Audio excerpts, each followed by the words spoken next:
Am. All right. It's great to be here in Princeton. I'm a Rutgers College guy myself.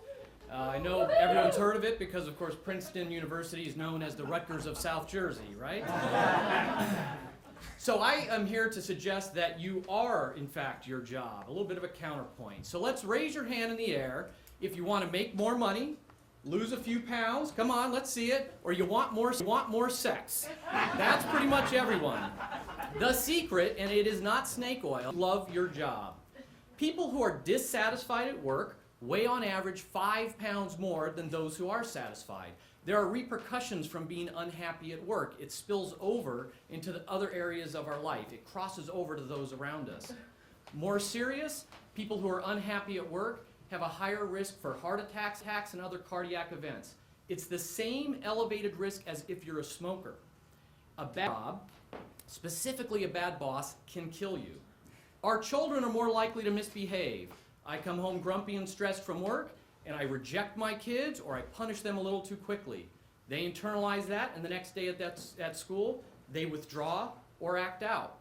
The one that everyone cares about, people who are unhappy at work, researchers say have less marital intimacy in their relationships. Our negative emotions come home and cross over. It's very easy to understand in our own lives. If I'm happy at work, I come home, I'm in a good mood, I kiss the wife, maybe we crack open a bottle of wine, I ask her how her day is. That night has possibilities. If I'm grumpy, I grab a beer, I put on SportsCenter, and I grunt answers, it's bad news.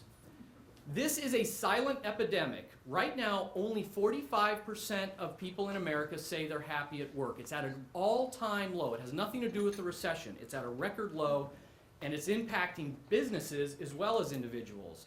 People, of course, who are happy at work, they're engaged, they provide better service, more productivity, they stay in their jobs longer, so it leads to more growth and more profits.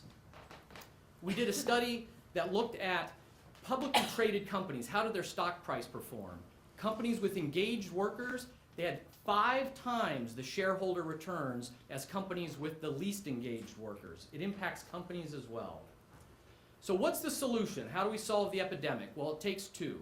There are things that you do as an individual, as a worker, to be engaged, and there's things the company needs to do, that their leaders need to do. So let's talk about your part first. There's 3 things in particular. 1, figure out what you're passionate about. Do you even like what you do now? Do you like the industry? Are you doing it maybe because someone, including your parents, did it or suggested it? What did you like to do? What were you passionate about as a kid? How do you get that back into your job? Step 2, purpose. We get that inner, deep sense of happiness and the rewarding feeling from giving back, by making a dent in the universe. How do you want to serve? How do you want to give back? Last but not least, pay. Pay does count. There's diminishing returns, but at some point, we all generally want to have a home. We want to send our kids to college. We want to feel safe in our own retirement and in our health. Think about pay. The intersection of these 3 P's, passion, purpose, and pay, is your career-life bullseye.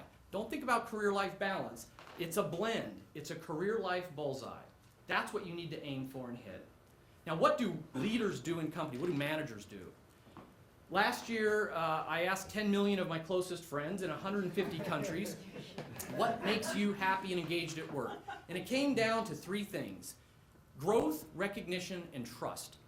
Growth means I'm advancing, I'm learning, I'm being challenged, perhaps I'm being promoted, but it's more about that inner growth. Growth is number 1.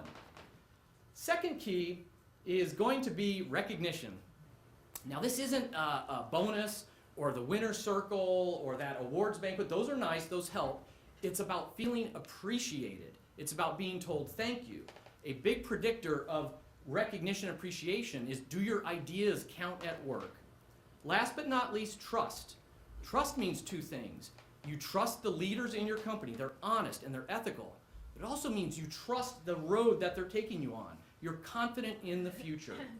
When you see someone unhappy at work, don't be sad for them. Be sad about the lost potential, and be sad about what it's doing to their family and their friends. What it comes down to, very simply, is this. When you work for a paycheck, you have a job. When you work for advancement, you have a career. When you hit your career life bullseye, That's when you'll fulfill your calling, and you and your family will feel fully engaged. Thank you very much.